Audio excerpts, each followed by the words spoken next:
Thank you for coming today. My name is Paul Mitchell. I'm a redistricting consultant that the city has hired to come in and look at redrawing the election boundaries for future city council elections. Just to go over some terms that might be used that aren't common terms that most lay people would hear. At large, when I'm talking about an at-large election system in Santa Ana, I just want to make sure everything's okay. We'll take a moment to make sure everything's okay with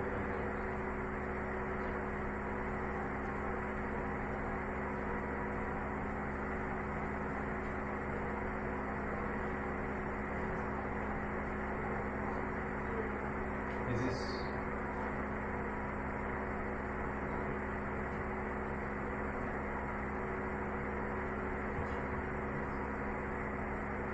You okay? Okay. Thank you. Thanks for your patience. So, the term at large is something that will be used when we talk about districting. And at large means that a jurisdiction, like a city or a school board or a water board, they have an election where all of the members of the board are elected by the entire area of that city or school board or water board or whatever. You can think of in California, our current race right now for U.S. Senator, everybody in California is voting for the U.S. Senator. However, for Congress, only the people in each congressional district are voting for their member of Congress. So the U.S. Senate election, Dianne Feinstein, Kevin De Leon, that's an at-large election.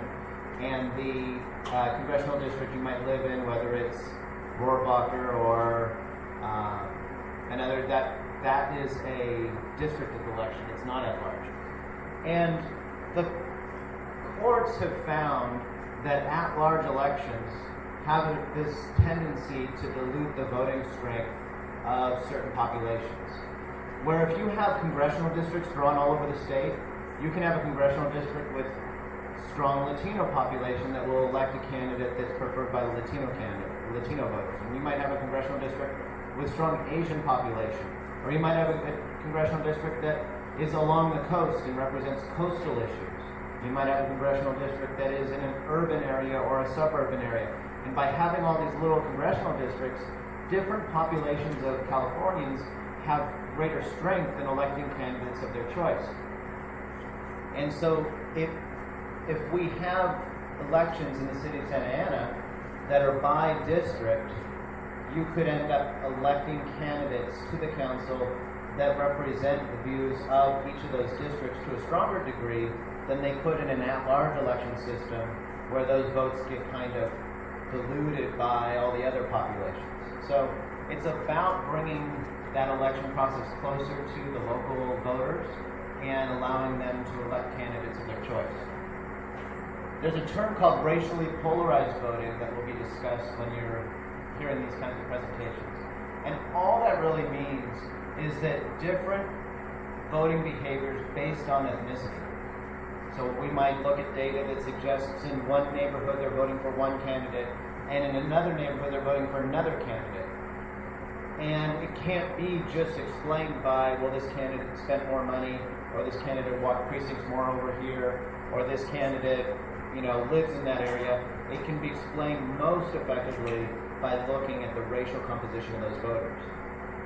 In California, there are a lot of places, probably the majority of California, where you can distill voting patterns down to ethnicity, race, religion, and where that exists, the state does not want us having at-large elections. They say, okay, if you're going to have at-large elections, we don't want you being able to use that system if it weakens the voting power of these different groups that are voting against each other, that are racially polarized. So essentially, if you have racially polarized voting, you can't have at-large elections. A couple other terms that are going to be used. One has to do with when we draw these districts. If I draw a district that is more than 50% Latino, The federal law would call that a majority-minority district, meaning a majority of the population is one minority group. So that's one term that can be used in redistricting. We will have a, or maybe a few, majority-minority districts that are Latino. There's another term for an influence district. And this is a little bit more of a range, but essentially an influence district is a district where that population can influence the outcome of the election. And what does that mean? Well, the courts have found in some places that that means that that district is 30% of one ethnicity. In other places, they might view it as being 20% of one ethnicity. I've seen even 17, 19% of one ethnicity. It basically means, does that ethnic population have enough density in that district for them to be able to have an outsized impact on electing who that candidate is going to be? And what we want to do where possible is, if we can create a district that's majority-minority, that's a no-brainer. That's a real bright line. If we can identify populations that we believe can have the ability to influence the outcome of an election, we want to do as much as we can to kind of draw them into the same district and maximize their ability to influence that election. So those are some terminologies that we'll be using. Redistricting, it should be the first slide maybe, is the process of changing these boundaries. And we need to change boundaries for local elections every 10 years after the U.S. Census comes out. We're doing right now what would be called a mid-decade redistricting, meaning we're redistricting at a time when we don't have a new census, we're not doing it on the regular schedule, we're doing it because of this particular lawsuit, this particular issue with the way that Santa Ana runs their elections. So there's always a fear when we're drawing boundaries that these districts are going to be drawn in a way to advantage one group or advantage another group, that they'd be using redistricting as a way to, kind of work the map out into their favor. We don't want that. We want to have a process that's open, transparent, and follows good redistricting principles that have come down either from state or federal laws or have come down from Supreme Court or even other court decisions. Essentially, first thing's a great example of a part of the redistricting process that was created by a Supreme Court precedent. And the Supreme Court actually ruled on this particular bullet point last year. And this is the concept. When we draw districts, we're going to draw them so they're equal size. And that makes a lot of sense. You're going to have 6 seats, each of them are going to be equal, great. But there's a debate that starts. Are they going to be equal based on how many people live there? Is it going to be equal just based on how many people are voters? Or maybe it's going to be based on how many people are above 18. Or maybe it's going to be based on how many people are above 18 and citizens. What are we measuring to say they're equal? And the federal courts, the Supreme Court just last year, reiterated that equal means population. It does not take into account how many people are registered to vote. It does not take into account how many people are citizens. It does not take into account how many people are kids. It is simply from the U.S. Census, the most recent U.S. Census, the total population. When we look at the total population of the city of Santa Ana, we find around 325,000 people. If we were to break up these districts to be perfectly even sized, perfectly even would be 54,098 people in each district.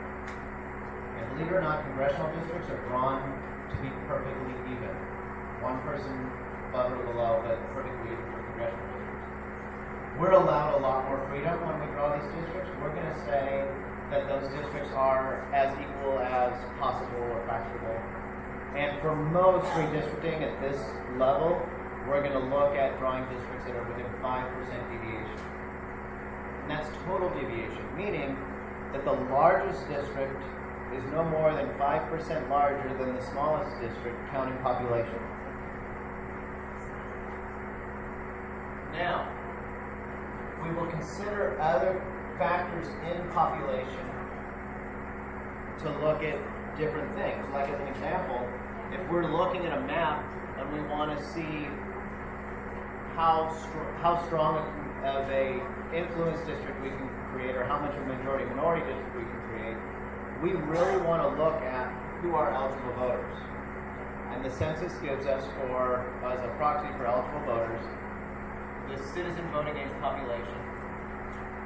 And we have a current population in the community survey of 332,000. That means that this current census believes that we've grown by 2.5% here. We have adult citizens of 140,000, a current voter registration of 98,000. When we talk about the ethnicity of a district, we're going to be talking about it within the context of this newer American Community Survey. It's something called citizen voting age population. And I have some slides on that. Another thing we want to do to make sure that we're not pulling any tricks with these districts is we're going to make a very simple rule with these districts. They have to be whole. We're not going to draw districts where they start in one area, kind of disappear, and pop up somewhere else. We're going to draw districts that are whole. It seems simple, but up in LA County, there's a water board whose districts aren't even contiguous. They just kind of pop up here and there. They're crazy. Maintain communities of interest. Maintaining communities of interest is a lot of the reason why we're here, because we want to hear from the community what are their communities of interest. There are essentially the top tier of communities of interest would be those that are protected by state and federal law. And those would be the protected classes based on ethnicity, national origin, religion, other factors. And when we're looking at redistricting, particularly in California, we look a lot at Latinos and Asians. In some parts of Southern California, we look at African American population. There isn't a very dense African American population in Santa Ana. We can also look at religious communities. So when I did redistricting in San Diego, I did a whole mapping based on Catholic Iraqis. Chaldeans is what they're called. And then we can look at other ethnic national communities, like doing redistricting in Glendale, look at the Armenian population. Doing redistricting in Long Beach, I look at the Cambodian population. So we can look at different populations within it. But when we're talking about redistricting in most of Southern California, it's very heavily looking at Latinos and Asians. As I was mentioning, the way we count Latinos and Asians is by looking at the citizen voting age population. And based on that, the citizen voting age population, Asian in Santa Ana is 17% of the city. For Latinos, it's 60%. But what's interesting about it is it's not as if everywhere in Santa Ana is 60% Latino and everywhere in Santa Ana is 17% Asian. That's absolutely not how most cities in California in particular are formed. When we look at the census data and we map it, we can see where the densities are. This is a map of Latino population. And as you can see, there is a darker area and some lighter areas, meaning the darker areas are the higher numbers of citizen voting age population Latinos. And if you can see this, it's a little bit, you might have it in your handouts, but this shows that there are certain areas where it's 70, 80, 90. We even have one area that's 99% Latino. When we look at the Asian population, we see this kind of the opposite. We see some areas, particularly over here, with high Asian population. And this is where we are right now. And then there's a couple little pockets down here. When we look at the percentages, it's not as high as the Latino population percentage. We don't have an area that's 99% Asian. But we do have some areas that are 50, 75%, and so on. Down here are some that are around 40 and 30% Asian. We have one down here that's 30% Asian. But we see that the bulk of it is in this area. And we'll come back to this. Keep an eye on this area and how that looks, and we'll come back and see something else that looks a lot like that. The communities of interest, though, don't stop at race and ethnicity. Communities of interest can mean other things about how a community views itself. So it could be people living near industry. So if we were redistricting in Torrance, we'd be talking about aerospace workers. Okay? If we're redistricting in Santa Ana, we might be looking at people who work in different industries. Like one part of the city might have a lot more people that work in manufacturing. One part of the city might have more people who work, in industries around tourism, and Disneyland or something like that. So there's different communities of interest built around kind of that work, how people work. There's also things like senior citizen centers. I did a redistricting in Santa Barbara where there was a whole community of interest around the college. And there was literally a town that was almost 80% college students and college professors and grad students and so on. It could be issues of access to certain amenities. And what I mean by that is people living near a hillside up in the San Gabriel Valley, or somebody living near an ocean, or somebody living near a river. It could be these other things that define people. You don't see a lot of surfers in the Midwest. You see the surfers by the ocean, and they are a community of interest. There could be other things like homeowners and renters, people who live down near Main Street versus people who live more of a bedroom community, and so on. Another criteria we're going to use, and this I think becomes one of the key criteria outside of ethnicity when we look at the city of Santa Ana and the feedback we've received so far about communities of interest. And it has to do with following existing boundaries. We have the exterior boundary of the city of Santa Ana, but we have a lot of boundaries inside the city of Santa Ana. We have some natural boundaries like the Santa Ana River, we've got streets, right? We've got freeways, we've got these things that kind of bisect and cut the city up a little bit. But we also have governmental boundaries that I think are very important. And we have actually some mapping that will go through each of those. And then finally, keeping districts compact. Compactness does not mean small. Okay? Compactness means that if we're going to draw these districts, we're going to draw them to be more circles and squares and triangles and rectangles and less serpents and weird shapes and things traveling all the way around from one side of the city to the other. We're going to try to draw them in ways that are more compact. If we look at the current districts, this gives us a good starting point for what we can kind of envision in the drawing of new districts as well. We don't have to follow these existing boundaries, but these existing boundaries do one thing right. They have equal population. Okay? This is if we broke the city up into different districts and made them equal population, this does meet equal population. It also seems to have an overall pattern to it, where there is a northernmost district. There are these vertical districts. And one thing that we see that I think is potentially one of the reasons why we're here is, remember I pointed out that portion of the Asian population here on this side of the Santa Ana River where we are? This plan essentially divides that up into 3 different parts. So if, I don't know the thinking that went into the redistricting as it was done before, but one thing I have seen in other areas is somebody will say, well, this is great, because now 3 of these council members, meaning half of the city council, have to take into account the views of the Asian population, because each of them have a little bit of the Asian population. Or the flip side is, look, they've taken this very strong Asian population, they could elect a candidate of their choice, and they've broken it up so that none of these people, their elections don't really depend on the views of the Asian population, and that the Asian population has been weakened by being divided into 3 districts. Redistricting law has favored that second argument, that if you have a community of interest, dividing it up is negative because it kind of ruins the ability for that population to elect a candidate of their choice. And this consolation prize of, well, now every council member cares about you a little bit, isn't enough. And it is, the idea is to really strengthen the population by drawing districts to keep that population together.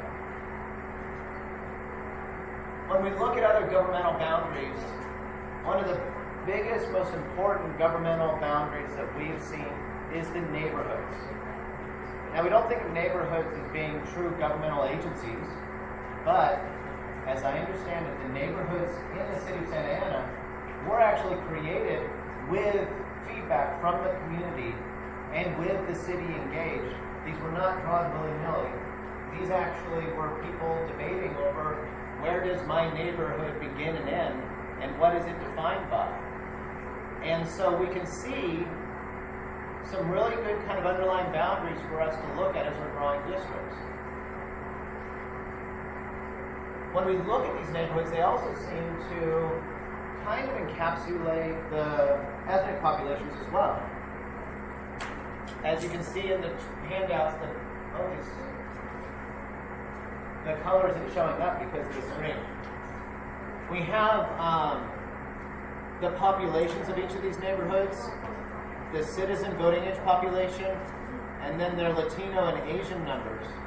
And you can see some very heavily Latino neighborhoods and some districts with relatively high Asian population as well. So downtown, Casa Bonita, Concord. So we'll look at these as we go through the process, and the maps up here on the wall all show the neighborhoods. When we look at the governmental boundaries, this is the first one that jumps out, and this is school districts. Now, I don't know about how you view it, but I'm going to my 30th high school reunion, and for me, my school district is like how I identify. Like when I went to school, my friends, the community I grew up in, that school is actually something that I feel like I'm a Falcon because I went to Crescendo Valley High School. So, look at how nicely this Garden Grove Unified School District intersection with the city overlays with that population that we identified as heavily Asian. We also have state legislative districts. I don't really know what caused these boundaries to look like this. What I really actually like a little bit more and find more instructive is the congressional districts. It looks as though they created a congressional district over here where they tried to take more of the Asian population, put in the 48th, and then here, the 46th congressional district tried to make more Latino congressional district. Precincts. Precincts are something that's a boundary that we have and we can use if we want to a little bit. The nice thing about precincts is when the county registrar draws a precinct, they're saying something. They're saying that literally all of these people can walk to a central location. They're saying that if this precinct right here, everybody in this neighborhood here is in this precinct, they might all walk to the same firehouse or senior citizen center or somebody's garage to vote. They're not going to draw a precinct that cuts a freeway. They're not going to draw a precinct that cuts a river. They're not going to draw a precinct where you just can't get from one side to the other. So in a way, precincts are a nice little tiny geography for us to look at. When I started drawing lines based on the first few meetings we had with the community, the things that jumped out were we want to see if we can draw better districts that represent the Asian population, and we want to see better districts that keep the neighborhoods together and don't divide the neighborhoods. So using those as guides, I drew some plans, and some plans kind of started with the existing city council lines, and other plans just kind of started from scratch. When we look at these plans, we want to look at them visually and what neighborhoods they put together, and we also want to look at the data. And the most operative things in the data would be these population numbers, and these percentages right here mean how far above or below we are from the median district size. So are our districts equal population?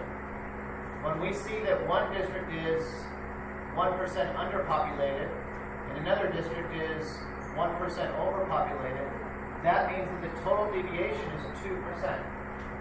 The largest one is 1% bigger and the smallest one is 1% smaller, so the combined is 2%. The other things we want to look at is the Latino density in terms of the voting age population and the Asian density. And in this plan, District A is the one that is 43% Asian. This district looks to try to give a stronger community of interest here for the Asian population and get some Asian population that's down in this area, it does make 43% Asian. However, when we looked at that Garden Grove Unified School District overlay, it still splits that one into 3 different districts. So 1, 2, 3 districts represent the Asian population, but this one district is an influence Asian district. This one district is, going to elect a candidate of choice from the Asian population. Plan B tried to do a little bit of something with 2 parts. One is try to create a district that does incorporate more of this Garden Grove Unified School District and maximizes the Asian population. The Asian population in this plan is 45%. But it also has this little hook. And somebody in one of the earlier meetings was asking me about that hook. So I'm going to slide all the way back here to one of the earlier slides and show you.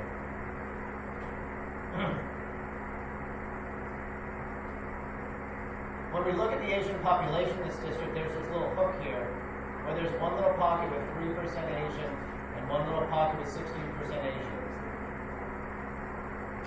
The community can tell me what that is.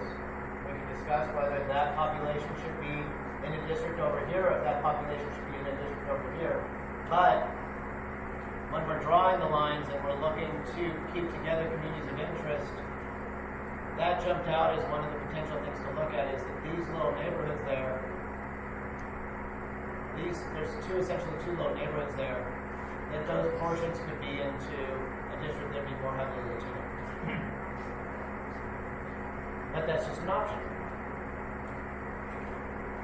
Plan D is the plan that, in the plaintiff's arguments, they actually wanted us to spend more time discussing.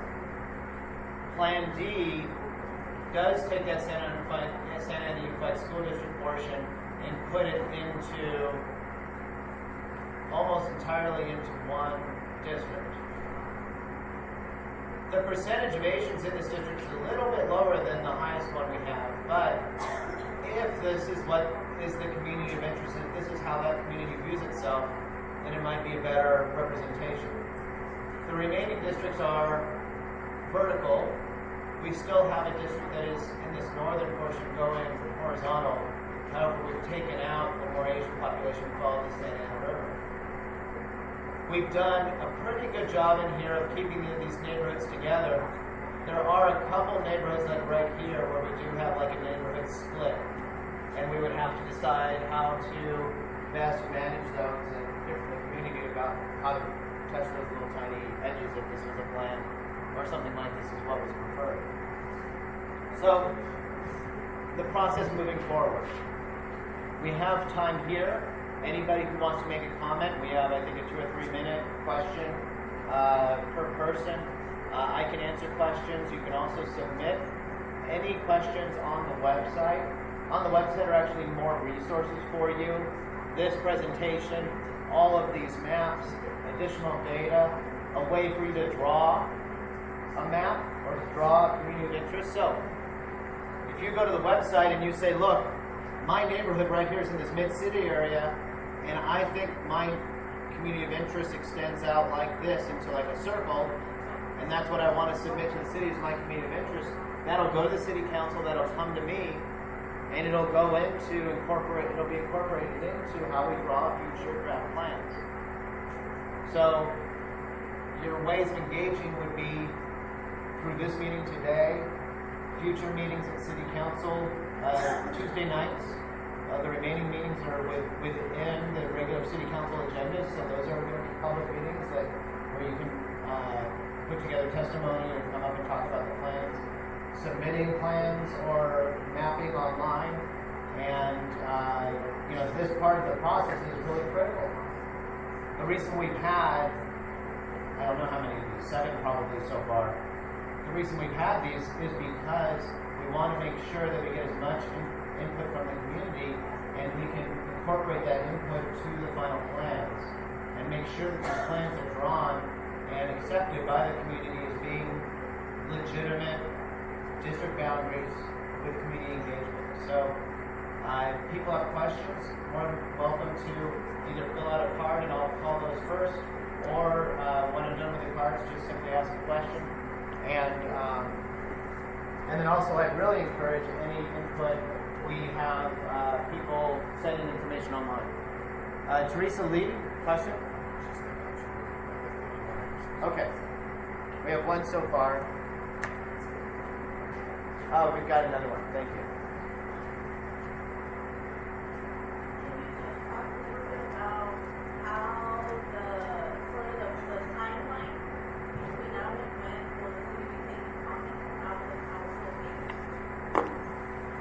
Absolutely.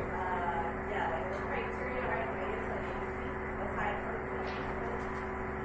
So the hearings that we have going forward, like I said, they're all concurrent with city council meetings.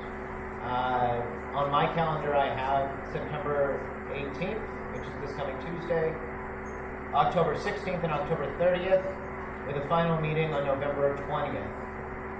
And the city council is going to have to follow these same criteria. Now, the city council could, in a public meeting, say, I want to unify this neighborhood, or what would it look like if we drew the lines differently, and then I would be tasked with drawing a revision of a certain plan and making that public. What is key is that under this process, any final plan will be public before it's adopted. So there's not going to be a way for the council to have all these meetings and then go into closed session or just do something and come up with this brilliant new map because everything's different and pass it. They can't do that in this process. So all of this is going to be done in a way where the public is engaged now in helping define communities of interest. Any proposed changes are going to be discussed in open session, and any revised maps are going to be publicly available. So that's the best I can tell you. Teresa Lee is back, and she translation.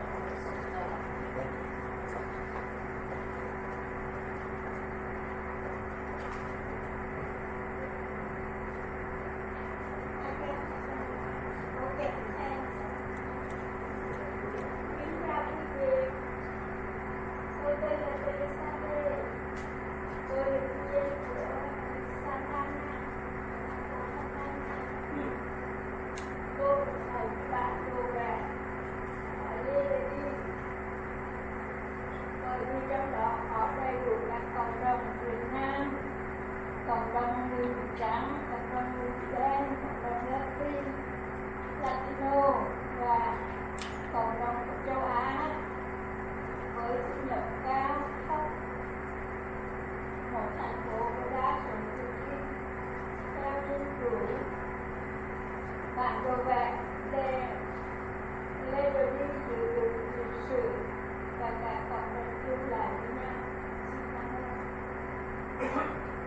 ơn. My name is Teresa Lee. I'm a resident of Santa Ana. I support for the map D, the plan D. The reason is it has complete all of our communities. Vietnamese, white, and also that black, Latino, and Asian, and with the high income, low income, and that the Plan D is a city with most of democratic people, and Plan D keep the history and the community together. Thank you very much. Thank you. Chris Schmidt. Right now, And Chris, I want to note that your organization is Windsor Village, and that is for people. That is these two neighborhoods. Is it both, or is it just one? Our neighborhoods meet together. It's Windsor Village, Windsor Village North. They were both built in the early 1960s. We consider ourselves one, but technically it's two. And it's also a very interesting point in the redistricting plans because you could be drawn in different versions, you're drawn in 3 different districts. Correct. So the one where you divide us is the one I'm against, and that's our off and put our neighborhoods at a community of interest and don't divide us. Okay. So currently, right now, we have 6 wards, 6 city council members. 3 will remain. We're going to elect 3 new ones in November.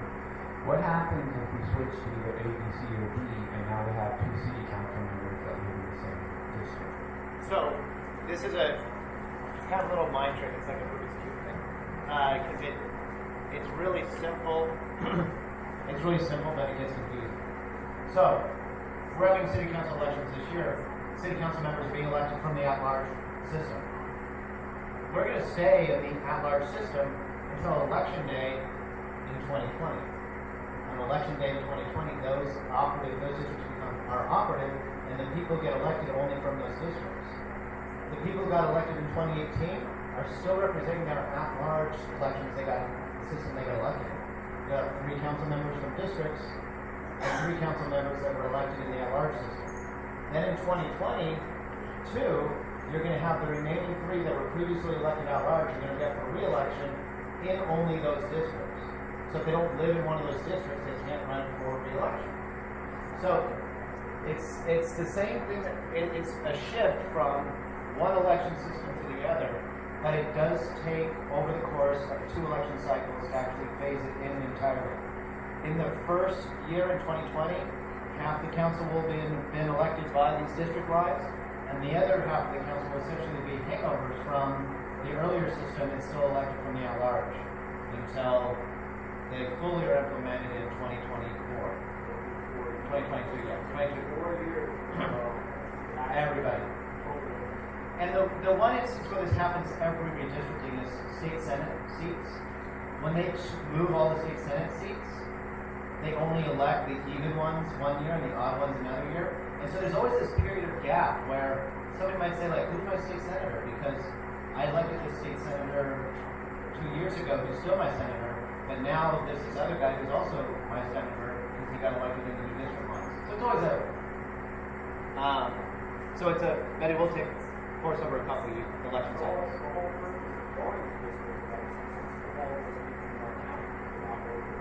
Sure. Guy voted for 2 years ago is now representing another one. He doesn't have to represent me at all. He doesn't have to listen to me that he can say, The inverse. The inverse. The guy you elected 2 years ago in the guy you elected in 2018 in the at-large election system, he's still responsible for the at-large. His constituents are still everybody in the city, regardless of what district he currently lives in. And he can move around when anywhere. you redraw these and you switch, you can say, I no longer represent Ward 4, I represent Ward 5, so I can't talk to you. That's the difference. It's the inverse. So it's when if somebody lives in this. Ward 6 right now. Let's hit Ward 6, but I want to go from Ward 4. I can't go to the guy like Ward 6. Because he's not part of the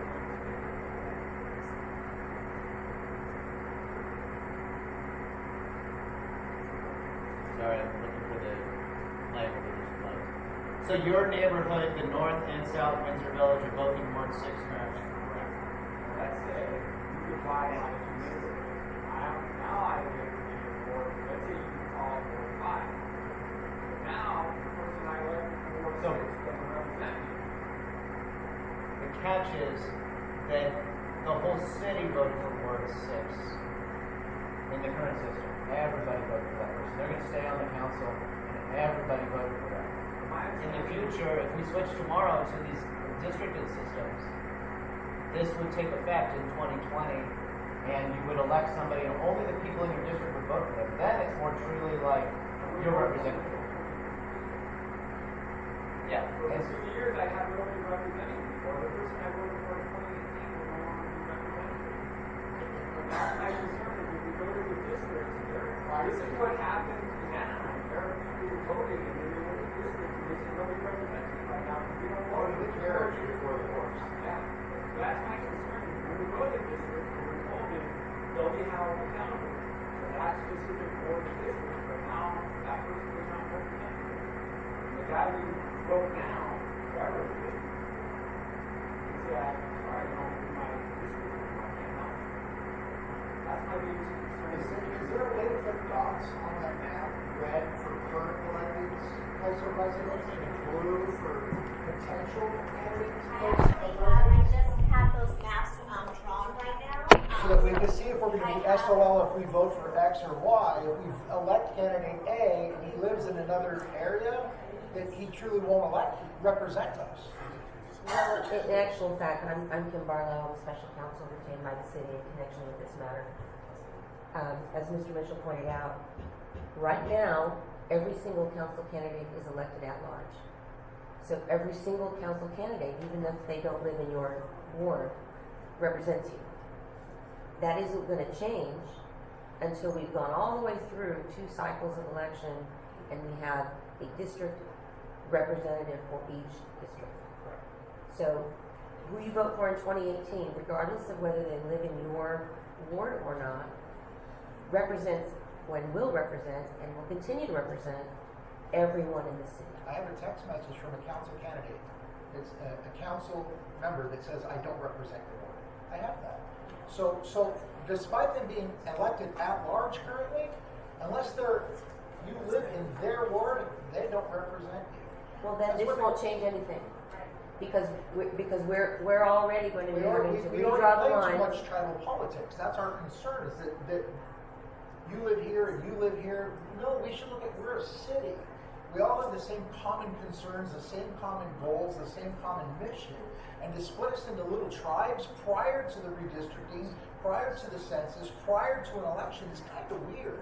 It puts us at a very big disadvantage. Well, remember, really. these lines, when they get adopted, will apply in 2020. They don't change anything for this year's election.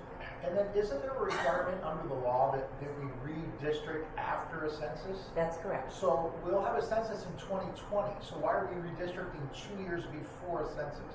Because this redistricting relates to the claim that we are not in compliance with California So voting we're But rights the Act. judge hasn't ruled on Will that. we redraw the lines again in 2022?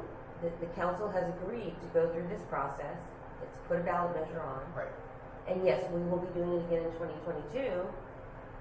So, but those are typically the ones that occur after census are usually fairly minor shifts. This is a wholesale That's not revision. true at all. Well, Well, we're using 8-year-old data, 2010 census, to redraw these, correct, demographer? You're using the 2010 census data? Partially. partially. We're That's also not- using the community survey. The minor shift isn't true at all. Ms. Ruizar can tell you, they drew 44% of the Asian population out of Ward 6, correct? 44% of the Asian population was drawn out of Ward 6 in the last redistricting. They pushed almost half of the Asian voters out of one ward. So that's not minor. That's not minor. But that That wasn't- is drastic. But that wasn't just based on the population shift. That was a census. That was a census redrawing. So my concern is that we're going to do this now, and then in 2 years when we do a redistrict again, we're going to have to do it again. Why don't we do a vote and determine if the people want this, which I believe most people do, most of us do. But let's do it. It seems like we're rushing into something to only have to rush in and do it again. Let's determine what the voters want in terms of going to ward districts, and then do the district and draw the lines. And how would that hurt us in any way? Well, here's the deal. It doesn't matter whether you draw the maps now or whether you draw them after the ballot measure, assuming it's approved, because the reality is, either way, these lines take effect at the next election, which is 2020. But then 2 years later, Yeah, we're going we'll to do it redraw. But that's the way it always is. Every 10 years we're I going to know, so why are we doing it now? We only did it in 2012. We didn't do it in 2010 and 2012. Now I get that. But we're doing it now because there's a lawsuit now. But a judge hasn't ruled that there's been an actual CVRA violation, has he? No, So but why are we doing this? Who's decided for us to do this? Who told you I'm directing you to redraw these lines? The city council, Yes. not a judge. No judge has said in a court of law, I'm giving you, this is a violation of CVRA, you need to do this. but I can tell you that they will. No, you can't. So our council purposely drew, what you're saying is that if we're violating the California Voting Rights Act, as our council, our city staff violated the law and screwed the Asian voters during the last In redistricting. 2012. That's not what I'm saying. But you said it's a violation of the law. Right now, the way the districts are outlined, It's a violation right of the law. now it is. I Who can't drew tell you those- what it, who I drew can't those tell lines? you. Who drew those lines? I can't tell you whether that was the case in 2012. 2012. But we're using the same data, aren't we? We're using the 2010 No, it's not- census data not- that drew these lines. Right? Partly. We're also using updated information from the American Community Survey. We're using what? I'm sorry, updated. I'll let you. So, just to address some of the things that have been back and forth here. First off, you have a very legitimate and something that I hear a lot in redistricting meetings, which is we're drawing these districts and the fear is that we're creating little fiefdoms, right? And that is something that the legislature in 2001 basically decided for us. And that was that in areas where there's racially polarized voting, that the at-large system is damaging to the voting rights of these populations, and so the creation of districts was preferable. What's interesting is that the history of it is that the at-large elections used to be a reform. It used to be that when these cities were being formed in the progressive era, they didn't want to have ward bosses like they had in Chicago and on the East Coast. And so to rob the ward bosses from the ability of controlling just one little neighborhood, handing out jobs to their families and friends and corruption and all that, to eliminate that possibility, they said, we're just going to have at-large election systems. That way no individual person or like little gang can control city elections. The flip side, now 100 years later, is that they found that the at-large election system harmed these ethnic populations, and the legislature made this trade-off, had these arguments. Well, what's the harm of having districts? It could be that council members don't feel they represent the entire city anymore. They feel they just represent their council. What's the harm in having at-large? We're violating civil rights. And the legislature made this trade-off, and your arguments have been debated and continue to be debated at the legislature. Another thing that you've asked about is the fact that we're doing a mid-decade census. I don't think you were here at the very beginning. I talked a little bit about the fact that we're doing a mid-decade census as opposed to waiting for the normal decennial census. And this is my 4th or 5th redistricting project this year. And in every one of those, somebody said, why don't we wait until the new census data? The problem is that there are a bunch of attorneys in California that are suing cities, water boards. I did an irrigation district. I did a hospital district, a harbor district. They're suing, and they're suing now, and they're telling municipalities that they can't wait, that they have to draw the districts now because, again, there's a civil rights violation. And so that's why we're doing it now. Now, in terms of the data, the total population number we have to use, based on even a Supreme Court ruling last year, is the most recent decennial census.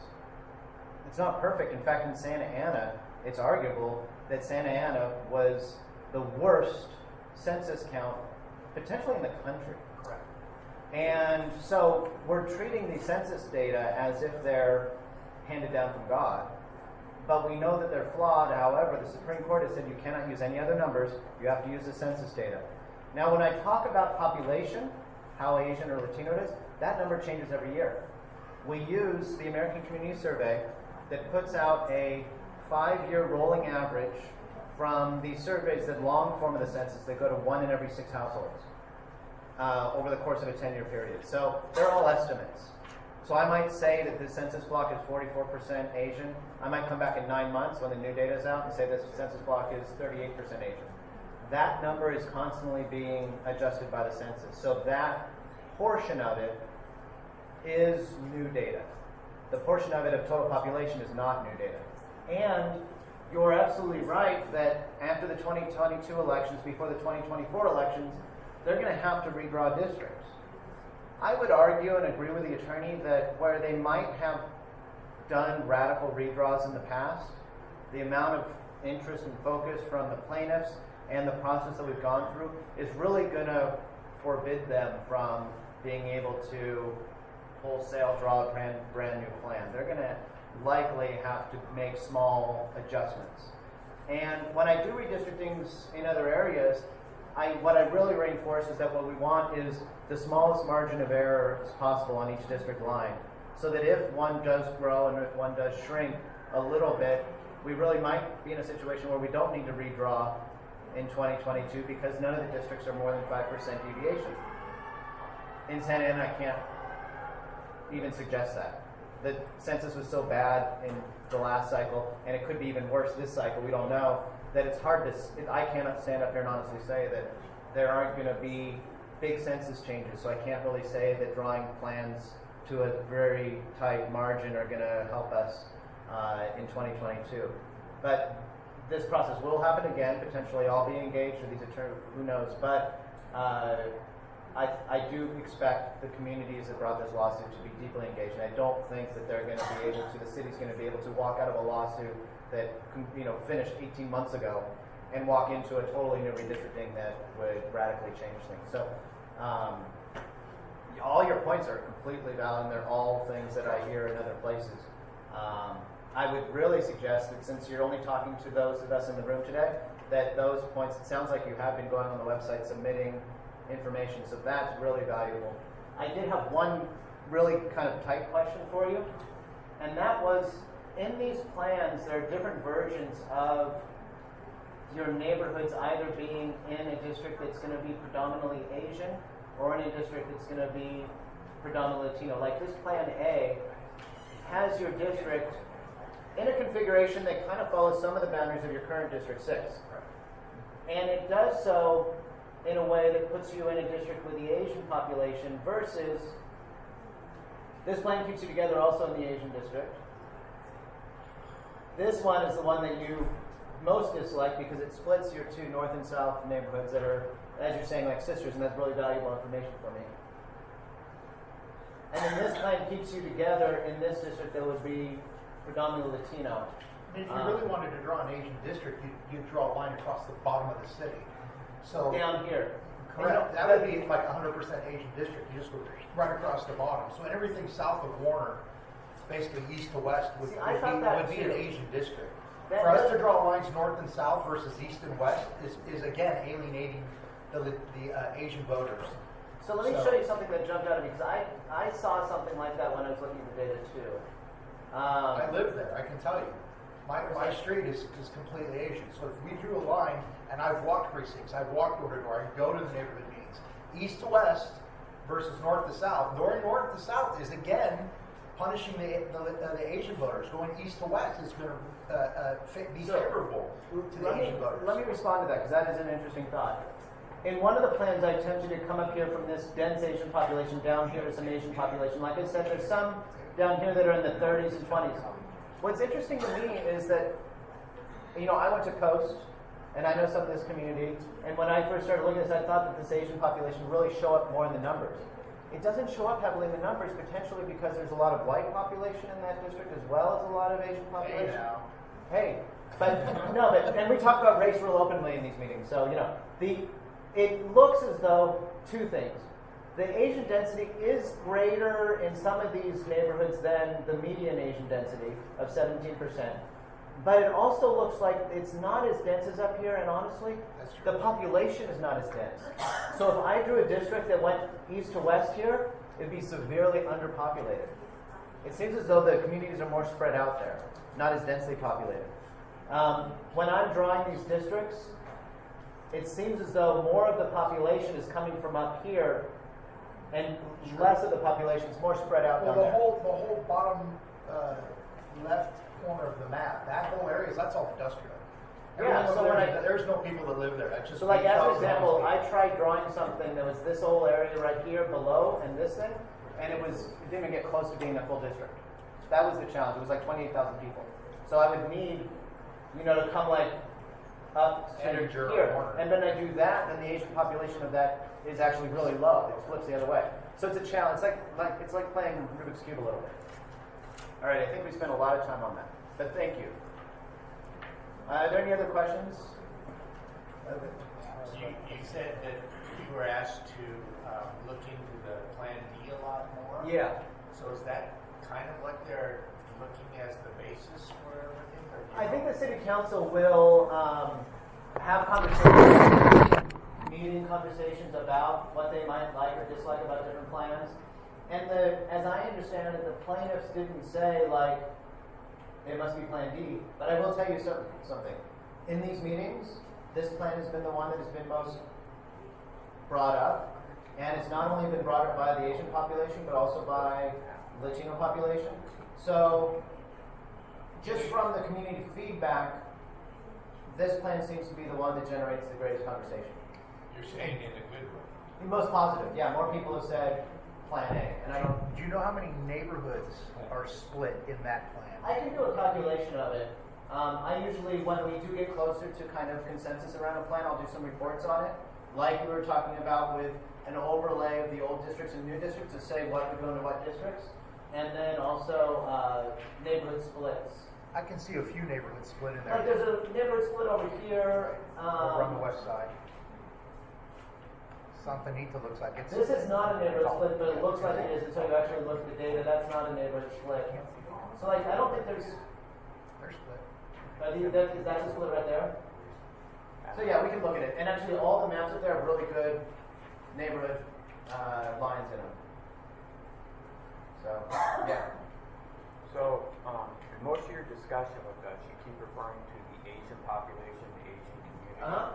So we're having elections this November. I think there's 11 candidates. Of the 11 candidates, I think 10 are Latino Hispanic. There's one who's half Asian.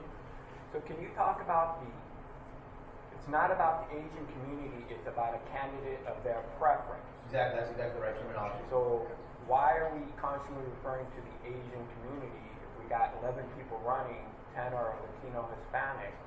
Who is their candidate of preference this time around? Yeah. So, a couple things. When we talk about drawing districts, we are talking about maximizing the ability of that community to elect a candidate of choice. And that doesn't have to be an Asian candidate, or it doesn't have to be a Latino candidate. There are parts of Los Angeles where I've done redistricting where you have data on voters that support, and the Latino district will end up supporting a Jewish candidate. Or in a Jewish neighborhood will end up supporting an African American candidate, like Karen Bass, the congresswoman, represents a really strong Jewish area. And if you were to look at drawing them as a community of interest, they have shown a history of supporting African American candidates. So it's not like just a solid line. Population is this ethnicity, the candidates have to be this ethnicity. And it's also not outcome based. We don't draw these districts and then determine whether they were good or not based on the types of candidates that were elected. What we have is, in the map drawing process, we have data that we've been told by Supreme Court precedents is something we can use to identify the population, the citizen voting age population. And we can draw districts that meet each redistricting criteria: equal population, preserving communities of interest, being contiguous, being compact. And as a part of that process, but not the only part of that process, considering the ethnicity of those populations. The idea is that if you take these populations and draw them as densely as possible into districts, that they will maximize their ability to elect candidates of their own choice. It doesn't get into who's running, what's coming up in the next election and all of that. So there's a little splitting of those two concepts. Yes? Can you speak to the staggering of the election? To their point, is that something required by law? How come we don't just have a special election to Perfect re-elect question. everyone? Totally perfect question. A lot of people have argued, okay, we're going to change these boundaries. Let's just start with a clean slate, right? And let's just elect all 6 council members today. Like with the next election, we'll just elect all 6. The challenge is this. The number one rule in elections is preserving voter choice. And if voters in the at-large election system elected somebody to a 4-year term, it really, really requires something extraordinary to invalidate that election and call for all new elections and take away that person's right to an existing council seat. The only way essentially to have like a clean slate election would be to, in this round of elections, say everybody's term is only 2 years. And then they've done in that 4 before. years. Anaheim did that. So that is the only way in which you have to kind of set up that idea of a clean slate. But the number one rule is that if in November they're having elections and those elections are set, the candidates are set, we can't do anything about it, those elections are happening, that the voters' choices in that election for those 4-year terms, that takes precedent over everything else. That we're preserving the voter choice. So that's why we have to end up staggering. But so is that a law? Like, is that part of the state law, federal law, or is that something the council decides? Yes. Like, Yeah. Because Anaheim did staggered elections. Is it too late to do 2 years? They are staggered under state law. It is too late to change these elections to be like a 2-year election. You know, it's a lot of it just has to do with that principle of, you know, if you're going to elect somebody, and sometimes when people get drawn like out of their district, they'll say, well, that person doesn't live in the district anymore. Well, they got elected in the old system to fulfill that 4-year term, and so they have to be allowed to fulfill that 4-year term. So what happened in Palmdale where their city council members stayed on for an additional 2 years then? Yeah, so there have been some instances where they nullify an election. The court comes in and nullifies an election. And when they nullify an election, they can force them to draw districts and then have a new election like in a 2-year period. We were fortunate, I think, in this process that there was an agreement made with the city and the courts to allow kind of a more methodical pattern of implementing this. And that's the process that we're under. But yeah, there have been things done where, you know, in the city of Los Angeles, they voted for all the council elections to be for 6 years instead of 4 years for them to be able to switch election cycles. Or 5 years instead of 4 years. For them to be able to stagger out and change election cycles. But then they are, after all is said and done, they're going to be continuing on that staggered system. So that's it. Yeah. I have a question for you. We're talking about transparency, democracy, just basic, decent human rights here. The council paid for a report. I believe it was you guys. Oh, I never did. I didn't. Somebody did there's a report that we spent $50,000, if I'm not mistaken, to get a report back that says, are we or are we not in violation of the California Voting Rights Act? Am I wrong? Is something wrong? And it's never been released to the public. Why? Shouldn't we, before we do this process, during this process, after this process, shouldn't that information be made available to the voters that we paid for it? Shouldn't we see that information that knows that what did we do wrong, what did we do right, and how do we somehow meet in the middle so that everybody in this city has a voice? So, all I know about this issue is, I'm jokingly going to say, all I know is what I read in the papers. Sure. I haven't seen the report. I haven't even asked we for don't have a the paper report.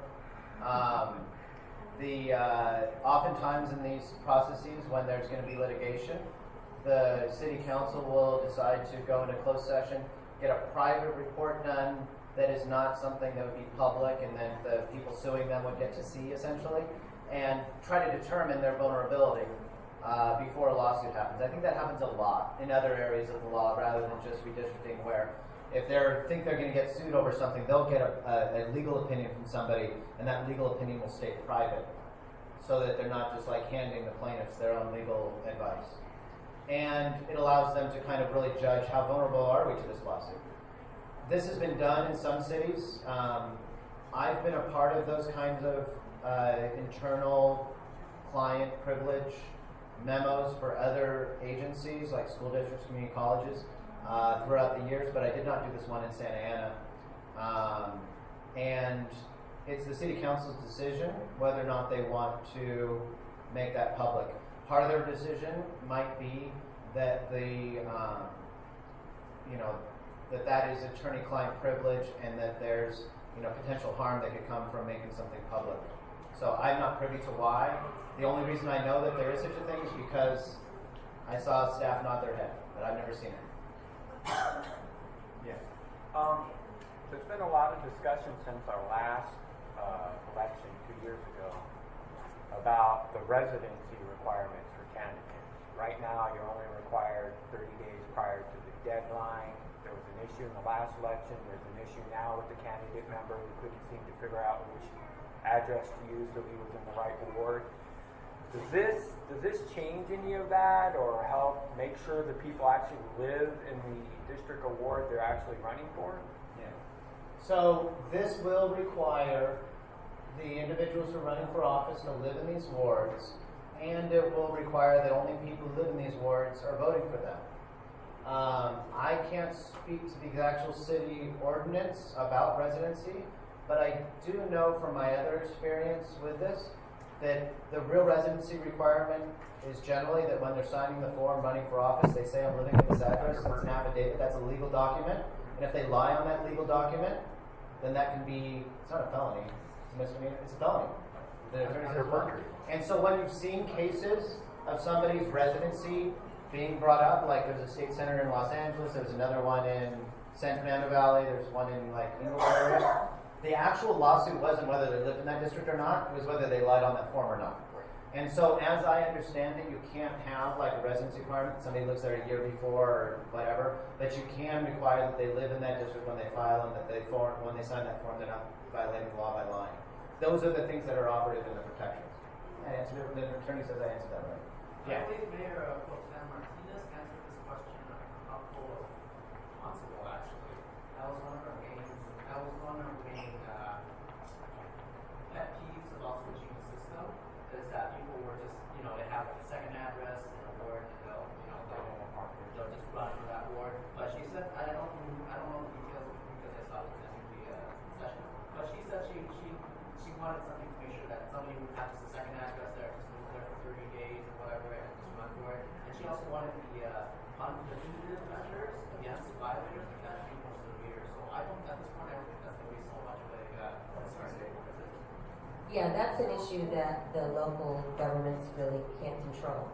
The courts have told us that the maximum period of time we can require residency prior to someone running is 30 days. But the law does require that the person who is elected from a district or even citywide must have continuous residency within the city, and when you have districts, within the district the entire time that they are serving that role. If they move out of the district, they become ineligible to retain that office. They essentially voluntarily vacate that office. What does move out mean? That means they don't reside. So what if you sleep 3 nights a week or 4 nights a week in another city? Well, domicile is an interesting concept. It's very complex legally. It is wherever you intend to maintain your permanent home. So, by way of example, students go off to college. They may be in Massachusetts, but their domicile is still in California. Military. Right? Military, same thing. Obviously, you've seen, Mr. Mitchell mentioned, some of the litigation that has surrounded the question of where someone actually is domiciled, where they are actually residing. We can't do anything about that except to say it's a fact-specific inquiry. It has to do with the state of mind of the individual where they intend to have their permanent place of residence. So if they happen to be staying in a different area for some period of time because they're taking care of mom, who's ill or something like that, that doesn't mean they don't reside anymore in their district. That means they are temporarily doing something else in order to deal with a family member, but they don't plan to move away. They actually intend to maintain their domicile. I hope that answers your question. Thank you. And I think it's the county DA that has to bring those kind of cases against individuals. Alrighty, so it looks as though we've kind of gotten to the end of the questions. I really appreciate all the comments and feedback. This is essentially going to move to city council meetings going forward. Each of the city council meetings are going to have the same kind of presentation of what's happening. Each city council meeting is going to have the maps, and each kind of city council meeting is going to have an opportunity for you to come up and address the council and ask questions. But we've had, like I said, I think 7 of these, and I think they've gone really well. So I want to thank you very much for attending, and I encourage you to come to future meetings and as much as you can, take this really important input and put it up on the website by going to the site, drawing maps, submitting information, and that's it. Thank you very much. And again, special thanks to the translators, who I think did an awesome job. Thank you very much.